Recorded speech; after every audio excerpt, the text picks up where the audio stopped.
18절에서 29절까지 말씀입니다. 제가 가지고 있는 성경 400페이지입니다.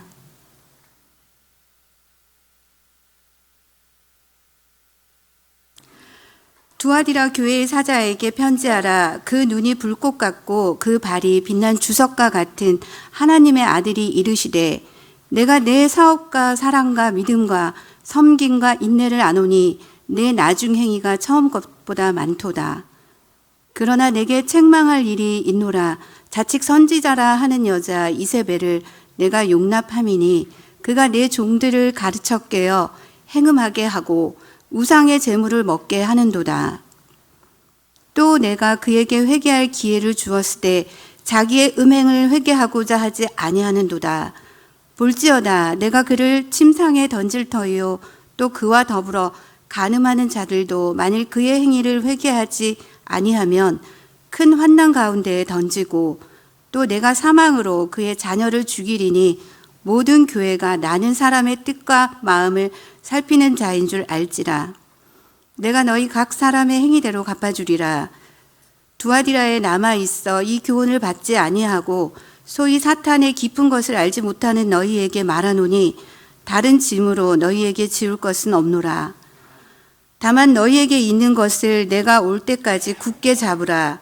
이기는 자와 끝까지 내 일을 지키는 그에게 만국을 다스리는 권세를 주리니 그가 철창을 가지고 그들을 다스려 질그릇 깨뜨리는 것과 같이 하리라. 나도 내 아버지께 받은 것이 그러하니라. 내가 또 그에게 새벽 별을 주리라. 귀 있는 자는 성령이 교회들에게 하시는 말씀을 들을지어다. 아멘.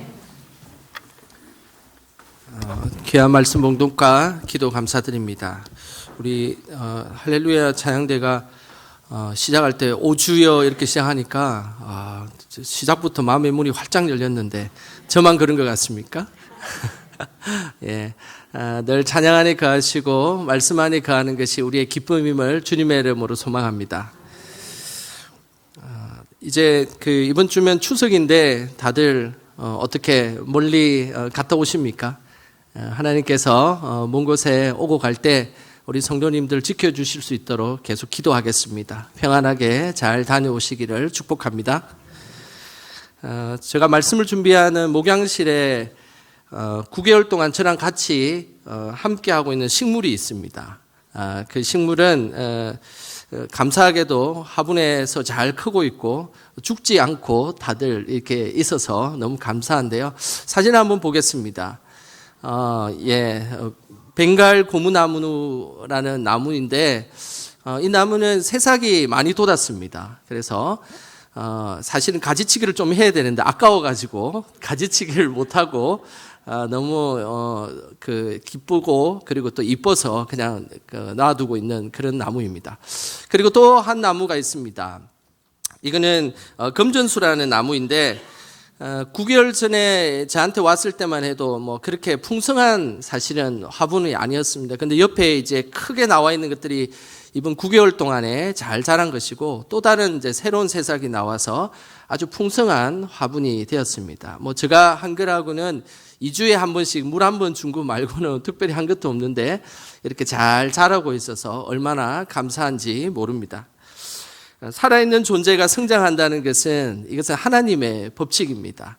그래서 우리는 늘 어떤 현상들이 있으면 부흥하고 새롭게 생기가 돋고 그리고 그 일들이 아름답게 진행되는 것, 이것을 우리가 다 소망하고 있지 않습니까?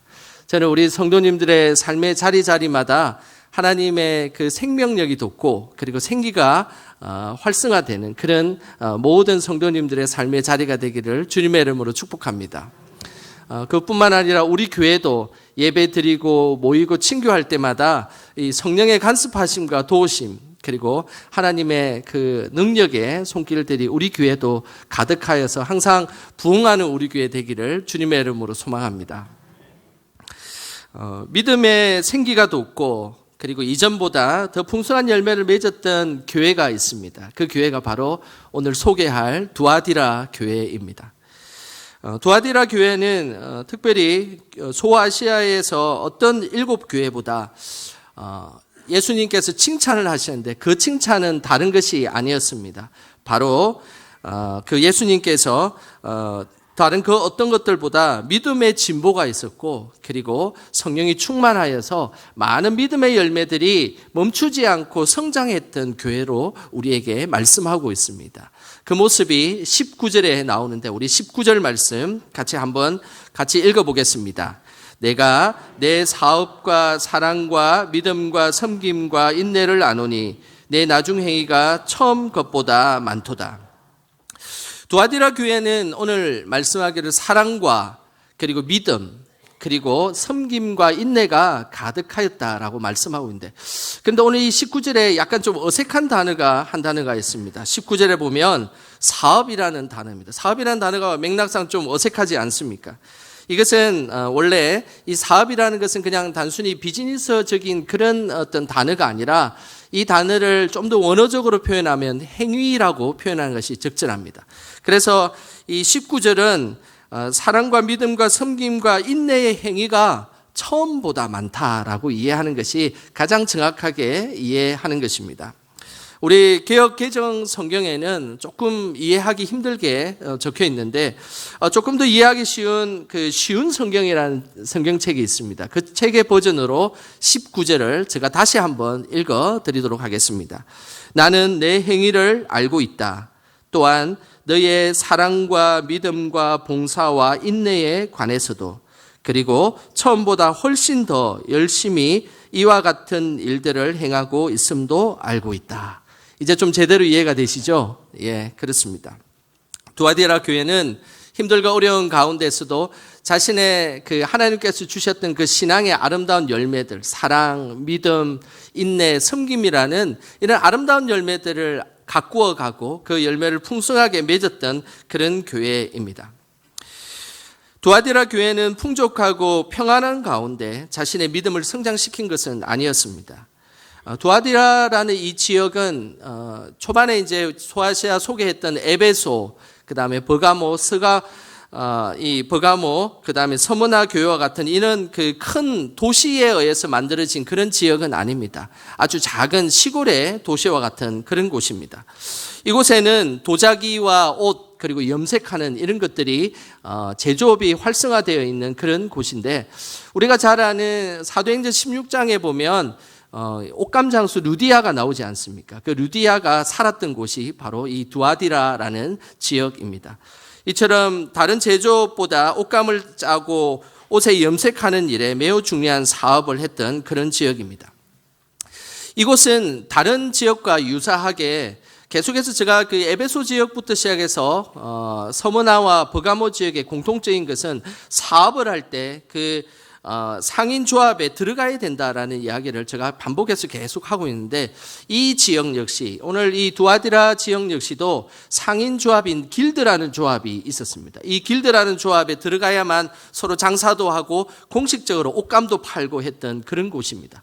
그런데 문제는 이 상인조합에 들어가기 위해서는 그들이 우상 숭배를 해야만 했었습니다. 1년에 한 번씩 모여가지고 우상 숭배를 하고 1년에 한 번씩 모여가지고 황제 숭배를 할 때 누가 왔는지 오지 않았는지를 유심히 살펴보다가 오지 않는 사람은 그 상인조합 길드에 포함시키지 않았습니다. 그러니 길드에 포함시키지 않으니까 그들이 장사를 할 수도 없었고 그리고 돈을 벌 수가 없게 된 것입니다. 이것이 바로 두아디라 교인들이 힘들게 살아갈 수밖에 없었던 그런 배경이었습니다. 그들은 황제 숭배를 거부하였고 우상 숭배를 거부함을 통하여서 비록 가난하게 살지만은 내가 믿은 만큼은 지키겠다라고 고백했던 그런 교회의 성도들이었습니다. 두아디라 지역의 대표적인 우상은 아폴로 우상입니다. 아폴로 우상을 그림을 한번 보겠습니다. 아폴로 우상은 이렇게 생겼습니다. 머리에는 월계수 잎을 월계관을 쓰고 있고, 그리고 얼굴을 잘 보면 되게 미소년 같은 그런 아름다운 얼굴을 하고 있습니다. 그래서 이 당시에 이 두아디라 지역에는 아폴로라는 신상을 유난히 열심히 섬겼기 때문에 그 남녀의 사랑 이야기, 그런데 문학적으로는 사랑 이야기지만 그들의 삶에 육체적으로 쾌락을 추구하고 타락했던 그런 곳이 바로 두아디라 지역이었습니다. 특별히 아폴로는 신들 중에 가장 큰 신이라고 이야기하는 제우스 신의 아들입니다. 제우스 신의 아들인 이 아폴로가 우리 두아디라 지역을 풍요롭게 만들고 장사를 잘하게 만들어준다라고 그 지역에 있는 사람들은 생각하고 그들을 숭배했던 것입니다. 그런데 오늘 예수님께서 제우스의 아들보다 더 위대한 예수 그리스도의 모습을 오늘 18절에 이렇게 말씀하고 있습니다. 우리 18절 말씀 같이 함께 읽겠습니다. 두아디라 교회의 사자에게 편지하라. 그 눈이 불꽃 같고 그 발이 빛난 주석과 같은 하나님의 아들이 이르시되. 오늘 18절에 예수님을 어떻게 표현하고 있습니까? 하나님의 아들이라고 표현하고 있습니다. 이것은 매우 의미심장한 이야기입니다. 당시에 제우스 신의 아들인 아폴로가 우리의 삶을 좌지우지하는 그런 것이 아니라 살아계신 만군의 하나님이 우리를 좌지우지하는 그 하나님의 아들인 예수님이 우리의 삶을 주관하고 있다는 것을 분명하게 드러내기 위해서 오늘 두아디라 교회를 향해서 예수님께서 편지를 쓰시면서 예수 그리스도라는 표현을 쓰지 않고 하나님의 아들이다라는 표현을 정확하게 말씀하신 것입니다. 이처럼 두아디라에는 세상에서 주는 그런 신들이 주는 물질과 풍요가 아니라 이 두아디라 지역에 있는 교인들은 예수님만이 우리의 삶의 주관자가 되시고 우리와 함께 하시고 그리고 우리의 모든 풍요로운 것들을 주시는 분임을 고백하게 되었던 것입니다. 저는 모든 이름 위에 뛰어나신 그 예수님만을 우리 영광의 모든 성도들이 섬기며 승리하시기를 주님의 이름으로 축복합니다. 예수님만 믿고 따르기로 결단한 두아디라 성도들의 삶은 경제적으로나 그리고 사회적으로는 매우 힘든 삶을 살았습니다. 그들이 믿음을 지킨다는 것은 경제적인 것도 포기하고 사회적 관계가 단절될 수밖에 없는 환경이었습니다. 이런 힘든 가운데서도 예수님에게 칭찬을 받았던 것은 그들은 사랑을 지켰고 그리고 믿음을 지켰고 그리고 그들은 인내하며 성도들과 함께 섬김의 모습을 보였다라는 사실입니다. 이것은 매우 중요한 일입니다. 믿음이라는 것은 항상 멈춰 있고 그리고 퇴보해서는 안 됩니다. 하나님께서 기뻐하시는 믿음은 성장하고 번성하는 믿음이라는 것입니다. 멈추거나 퇴보하는 믿음이 아니라 우리의 삶의 매 순간마다 날이 갈수록 세월이 흐를수록 우리의 믿음이 더 깊어지고 선한 하나님의 열매들이 많이 맺히는 것, 이것이 하나님께서 기뻐하시는 믿음의 모습입니다. 하나님의 믿음이 성장하지 않는 사람들의 공통적인 특징은 자꾸만 과거 지향적이라는 것입니다. 과거에 내가 이런 일을 했노라 이야기하고 내가 과거에 이런 은혜를 받았다라고 이야기하지만 정작 지금 살아가고 있는 지금의 우리의 삶이 성장하고 있지 않다면 그것은 우리의 믿음을 다시 한 번 더 돌아보아야 한다는 것입니다. 저는 우리 영광의 성도님들의 삶의 자리자리마다 매 순간마다 하나님께서 주시는 그 믿음의 성숙과 성장이 있기를 주님의 이름으로 소망합니다. 시편에는 신앙의 번성과 성장을 이렇게 말씀하고 있습니다. 시편 92편 12절 말씀 우리 같이 함께 읽어보겠습니다. 의인은 종려나무 같이 번성하며 레바논의 백향목 같이 성장하리로다. 우리의 믿음은 종려나무 같이 번성하며 레바논의 백향목 같이 성장해야 된다라고 분명하게 말씀했습니다. 그것이 바로 의인이며 믿음의 사람임을 말씀하고 있습니다. 사진을 한번 보겠습니다. 종려나무는 번성을 상징합니다. 그래서 실제로 이 야자수에서 나오는 이 종려나무에는 열매가 수백 개가 열리고 그리고 큰 종려나무 같은 경우는 수백 개를 넘어서 수천 개의 열매가 알알이 맺혀서 이스라엘 사람들이 생각할 때는 종려나무는 번성, 축복 이런 것들을 의미하는 것입니다. 그리고 백향목은 성장하는 상징적인 나무입니다.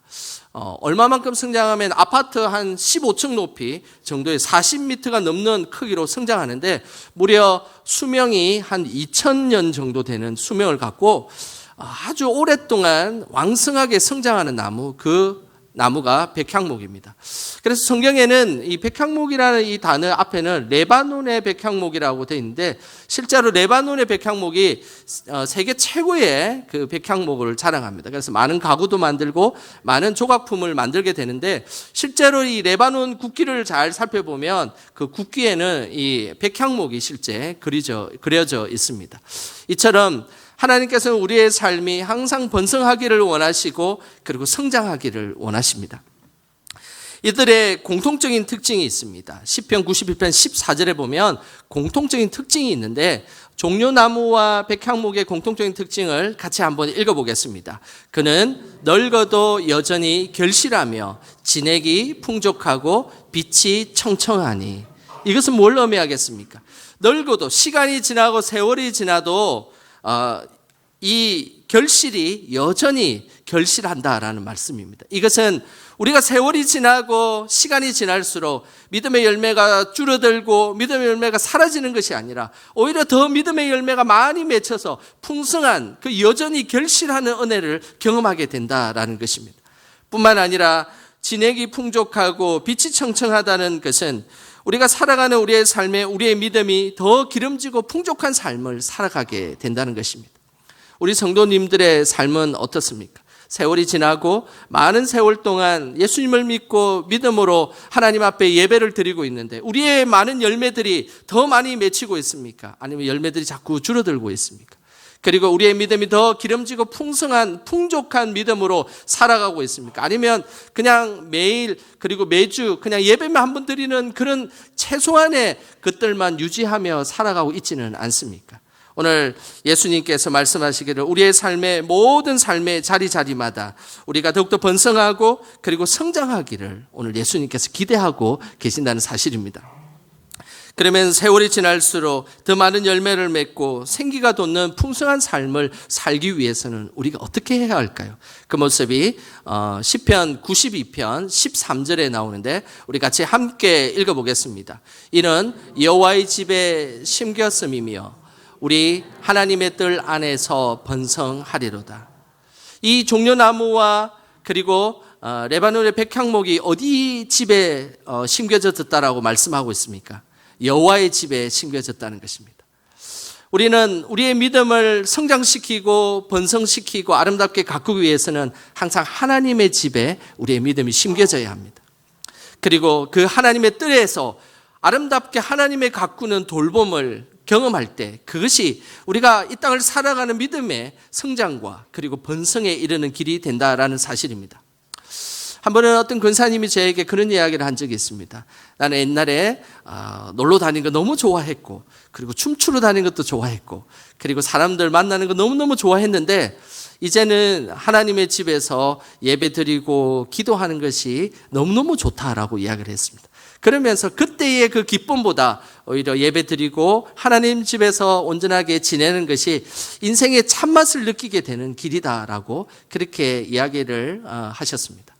우리 성도님의 삶의 자리도 그렇지 않습니까? 하나님 앞에 예배드리고 이 여호와의 집에 거하는 것, 이 여호와의 집을 통하여서 우리의 삶이 더 풍성해지고 그리고 더 성장할 수 있다면 우리의 인생의 참맛이 하나님 여호와의 집에서 그 일들이 이루어지지 않겠습니까? 저는 우리 성도님들의 삶의 자리 곳곳마다 여호와의 집에서 여호와의 뜰에서 우리의 믿음이 성숙되며 성장되기를 주님의 이름으로 소망합니다. 도아디라 교회는 신앙의 아름다운 열매들을 풍성하게 맺었던 교회입니다. 하지만은 예수님의 책망도 받았습니다. 그 예수님의 책망이 20절에 나오는데 우리 20절 말씀 같이 함께 읽어보겠습니다. 그러나 내게 책망할 일이 있노라. 자칭 선지자라 하는 여자 이세벨을 내가 용납함이니 그가 내 종들을 가르쳐 꿰어 음행하게 하고 우상의 제물을 먹게 하는도다. 두아디라 이 교회가 예수님에게 책망을 받았던 것은 이세벨을 용납했기 때문입니다. 이세벨은 어떤 사람일까요? 열왕기상 16장에 보면 이세벨이 이제 등장하는데 그 등장하기 전에 이 북이스라엘의 가장 악한 왕, 우상을 숭배하고 하나님의 율법을 어겼던 아주 유명한 왕이 있습니다. 그 왕이 바로 아합 왕입니다. 그래서 성경에는 이 아합 왕은 여로보암의 길을 지나면서 너무나 많은 범죄를 저질렀고 그리고 하나님 앞에 가장 악한 왕이라고 소개되고 있습니다. 근데 그 악한 왕인 아합을 뒤에서 조종하며 자주했던 여자가 등장합니다. 그 사람이 바로 이세벨입니다. 그러면 아합이 악합니까? 이세벨이 악합니까? 이세벨이 더 악한 거죠. 오늘 이 성경에 요한계시록에 등장하는 이세벨은 바로 그런 역할을 감당했다라는 것이죠. 이세벨은 시돈 지방에서 살아오다가 바알과 아세라 우상을 데리고 왔습니다. 그리고 나서 온 이스라엘에게 바알과 아세라를 믿게 했던 장본인이 바로 이 이세벨이었습니다. 뿐만 아니라 욕심이 너무너무 많아가지고 저 옆에 있던 그 포도원이 너무 갖고 싶어서 그 포도원을 갖고 싶은 나머지 포도원 주인이었던 나봇을 죽이고 그 포도원을 강탈했던 여인이 바로 이세벨이었습니다. 뿐만 아니라 자신에 대해서 좋은 이야기를 하지 않는 이 엘리야 선지자를 어떻게든 죽이려고 했던 여인이 바로 이세벨이었습니다. 이처럼 이세벨이라는 여인은 영적으로는 우상 숭배를 통해서 이스라엘 백성들을 타락하게 만들고, 그리고 육적으로는 마음대로 자신이 사람들을 죽이고 좌지우지했던 여인, 그 여인이 바로 이세벨이었습니다. 이런 이세벨과 같은 여인이 이 두아디라 교회에 들어왔다는 것입니다. 이세벨을 소개하는 것을 보면 이 이세벨이 어떤 여인이고 어떤 역할을 했는지를 잘 알 수가 있는데, 오늘 본문에는 자칭 선지자 이세벨이라는 표현이 있습니다. 자칭 선지자. 그 이야기는 선지자 역할을 하긴 했는데 가짜 선지자 역할을 했다라는 그런 의미입니다. 선지자라는 말은 프로페테스라는 단어를 쓰는데, 이 프로페테스라는 이 단어는 하나님의 말씀을 간직한 사람이 미래를 예언할 수 있는 능력을 가진 사람을 프로페테스라고 이야기합니다. 그런데 이 프로페테스, 교회를 위해서 이 아름다운 하나님의 말씀과 미래를 이야기할 수 있는 능력을 사용하지 않고, 교회에 덕을 끼치지 않고, 그리고 교회를 위해서 사용하지 않는다면 이것은 온전한 선지자의 모습이 아니라는 것이죠. 하나님께서 분명한 귀한 이 하나님의 은사를 주셨는데, 그 은사는 교회를 세우고, 그리고 건면하고 위로하고, 힘든 자를 이렇게 세워주고, 믿음 없는 자들을 다시 믿음 있게 하는 것이 바로 그 예언자의, 선지자의 모습인데, 오늘 이세벨은 반대로 그 모습을 보였다라는 것입니다.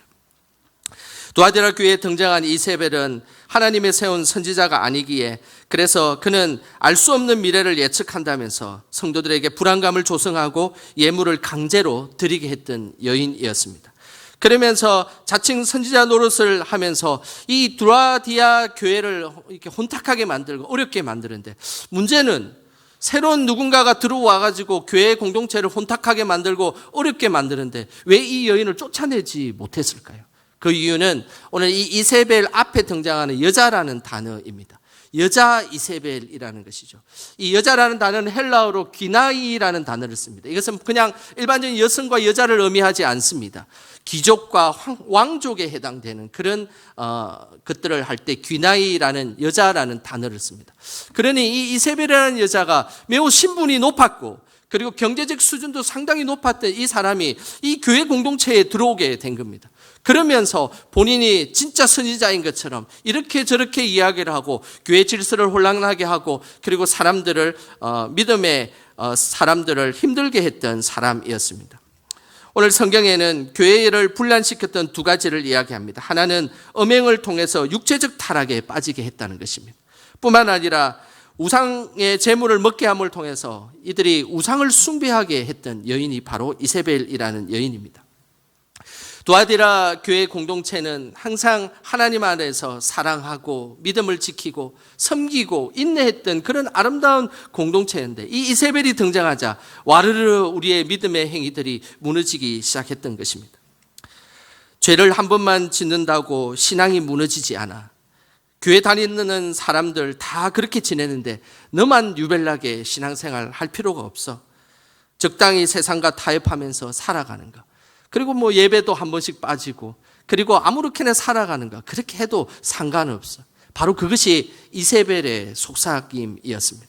이세벨이 들어와 뭔가 신앙적인 것 같았는데, 그런데 잘 들어보면 그 신앙적인 것이 온데간데 없이 사라져버리고 그냥 하나님의 믿음을 떨어뜨리게 했던 혼합주의적 신앙을 보였던 여인, 그 여인이 바로 이세벨이라는 여인이었습니다. 500년 전 우리 개신교는 혼탁한 신앙에서 이제 다시 순전한 신앙으로 돌아가기로 결단한 것이 우리 개신교입니다. 오직 믿음, 오직 은혜, 오직 성경. 이것이 우리 개신교가 내걸고 있는 슬로건입니다. 우리는 절대 우리의 행위로서는 그 구원을 받을 수 있고 오직 은혜만이 우리를 구원받을 수 있고 우리가 의인될 수 있는 것은 우리가 하나님을 믿는 믿음만이 우리가 의인될 수 있는 것이며 뿐만 아니라 세상의 어떤 가치관보다 오직 성경만이 우리의 믿음을 세울 수 있다라는 것을 고백하게 했던 것, 그것이 바로 이 개신교의 존재감이며 정체성이었습니다. 그래서 순전한 믿음을 통하여서 지켰던 우리가 혹시 혼탁한 신앙으로 자꾸만 그런 혼합된 신앙으로 나아가고 있지는 아니하십니까? 신앙의 순수성을 지키는 것, 이것은 매우 중요한 일입니다. 이세벨은 끊임없이 두아디라 교회 공동체에 나타나서 그 공동체를 좌지우지하며 혼탁한 신앙으로 빠지게 만들었던 것입니다. 그래서 신앙적으로 이것이 옳은 것인지 도대체 저것이 잘못된 것인지 분별력을 상실하게 만들었던 것입니다. 영적인 것으로 보이지만 거짓인 것으로 너무나 해놓겠던 여인, 그 여인이 바로 이세벨이었습니다. 우리는 항상 기억하셔야 됩니다. 하나님의 말씀으로 그리고 우리가 하나님 앞에 순전한 신앙으로 나아가는 것, 이것이 이 땅에 하나님께서 기뻐하시는 믿음의 모습입니다. 늘 순전한 모습으로 거룩한 모습으로 그리고 온전한 모습으로 하나님 앞에 영광 돌리시기를 주님의 이름으로 축복합니다. 역사상 전 세계를 대상으로 사기를 친 사람이 있습니다. 많은 사람들이 사기를 쳤는데 그 중에서 자신의 초능력이 있다라고 이야기하며 사기를 친 사람이 있습니다. 전 세계를 돌아다니며 사기를 쳤는데 그 사람 사진을 제가 한번 보여드리도록 하겠습니다. 혹시 이 사람이 누군지 아시겠습니까? 이 사람은 숟가락을 휘게 하는 속임수를 벌여가지고 많은 사람들을 믿게 했습니다. 우리 그 다음 사진 보겠습니다. 이 사람의 이름은 유리겔라라는 사람입니다. 전 세계의 마음을 휘어버린 유리겔라. 요즘에는 이제 숟가락을 휘는 게 이제 트렌드가 안 되다 보니까 핸드폰 휘는 걸로 지금 사람들을 속이고 있습니다. 지금 76세가 되었습니다. 이 유리겔라가 한국에도 80년대에 찾아왔습니다. TV 방송에 나와서 자신이 초능력자라고 이야기하면서 집에 있는 숟가락을 다 TV 앞에 다 들고 오라고 이야기해가지고 숟가락을 이렇게 문지르면 숟가락이 휘게 된다라고 이야기를 했습니다. 그때 저도 숟가락을 한번 문질러 봤습니다. 그 어린 시절에 너무너무 신기해가지고 숟가락을 문제를 봤는데 숟가락이 휘어졌을까요?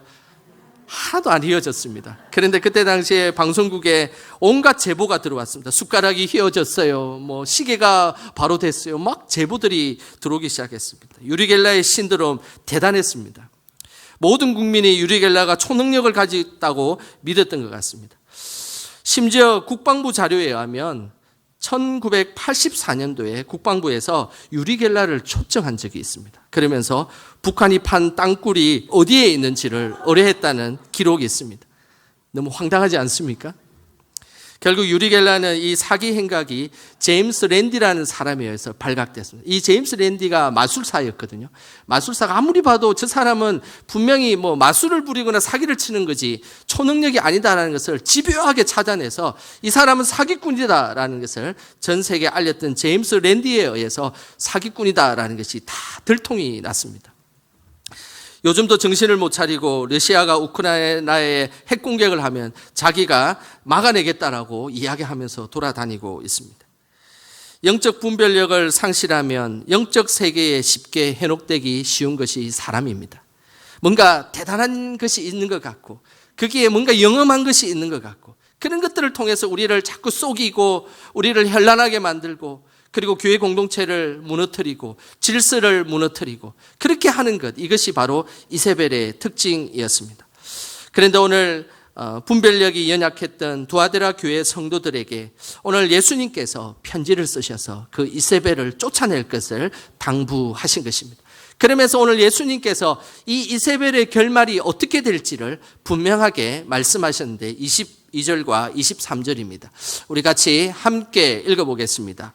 볼지어다 내가 그를 침상에 던질 터이요 또 그와 더불어 간음하는 자들도 만일 그의 행위를 회개하지 아니하면 큰 환난 가운데 던지고 또 내가 사망으로 그의 자녀를 죽이리니 모든 교회가 나는 사람의 뜻과 마음을 살핀 자인 줄 알지라 내가 너희 각 사람의 행위대로 갚아주리라. 오늘 예수님께서 말씀하시기를 이세벨의 이 악한 행위를 그냥 내버려 두지 않을 것이다라고 말씀하셨습니다. 그러면서 침상과 그가 범죄를 저지르는 그 침상과 환난 가운데 그를 던져버릴 것이다라고 말씀하셨습니다. 뿐만 아니라 자녀들이 죽임을 당하게 될 것이고 하나님 앞에서 범죄한 행위대로 그대로 갚아줄 것이다라는 예수님의 엄중한 말씀이었습니다. 우리는 항상 믿음을 떨어뜨린 데 있지 않고 믿음을 세운 데 있기를 주님의 이름으로 소망합니다. 두아디라 교인 중에 이세벨에게 넘어가지 않고 믿음을 끝까지 지킨 자들이 있었습니다. 그래서 오늘 예수님은 그 믿음을 끝까지 지킨 자들을 향해서 두 가지의 선물을 준비하셨습니다. 첫 번째 선물이 26절에 나오는데 우리 26절 같이 함께 읽겠습니다. 이기는 자와 끝까지 내 일을 지키는 그에게 만국을 다스리는 권세를 주리니. 믿음을 끝까지 지키는 자에게 주시는 그 하나님의 선물은 만국을 다스리는 권세를 주시겠다라는 겁니다. 이 만국을 다스리는 권세는 다른 것이 아니라 예수 그리스도의 이름의 권세를 주시겠다라는 의미입니다. 실제로 존재하지도 않는 그는 이방 신들을 믿고 살아가는 존재들이 아니라 오늘도 살아계셔서 역사하시는 예수 그리스도의 그 이름의 능력으로 살아갈 수 있는 힘과 용기를 주시겠다라고 말씀하고 계신 것입니다. 세상의 권세는 금방 없어지고 변하게 되어 있습니다. 하지만 예수님께서 주시는 권세는 영원한 권세입니다. 예수님께서 주시는 그 권세는 세상의 어떤 영적 세력인 사탄과 마귀를 이길 수 있는 권세입니다. 뿐만 아니라 이세벨과 같은 유혹이 올지라도 예수 그리스도의 이름의 권세만 있다면 우리는 담대하게 그것을 물리칠 수가 있게 되는 것입니다. 우리에게 주시는 그 예수 그리스도의 놀라운 이름의 권세를 통해서 항상 삶의 자리마다 승리하시기를 주님의 이름으로 축복합니다.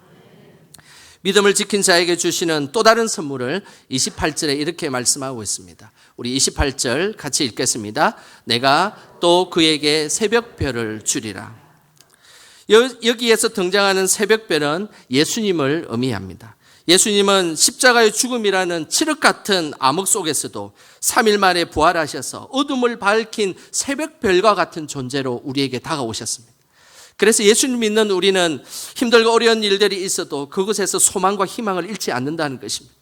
그리고 우리의 삶이 칠흑과 같이 어두운 곳에 멈춰져 있고 어느 누구도 이 나를 밝은 곳으로 데려갈 수 없는 환경에 있을지라도 우리가 예수님을 믿는다면 새벽별과 같은 그 예수님의 은혜의 소망이 우리에게 임하게 된다는 것입니다.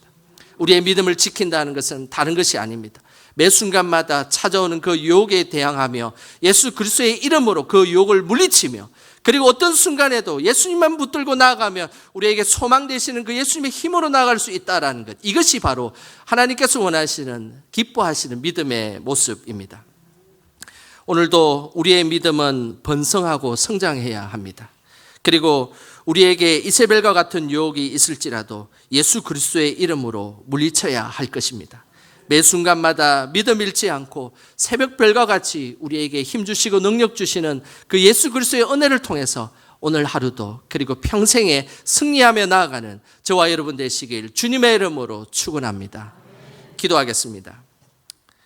불꽃 같은 눈으로 우리를 돌보시는 하나님, 부족한 저희들에게 사랑과 믿음을 주셔서 감사드립니다. 이 믿음의 열매를 아름답게 가꾸어 갈 수 있도록 성령께서 인도하여 주옵소서.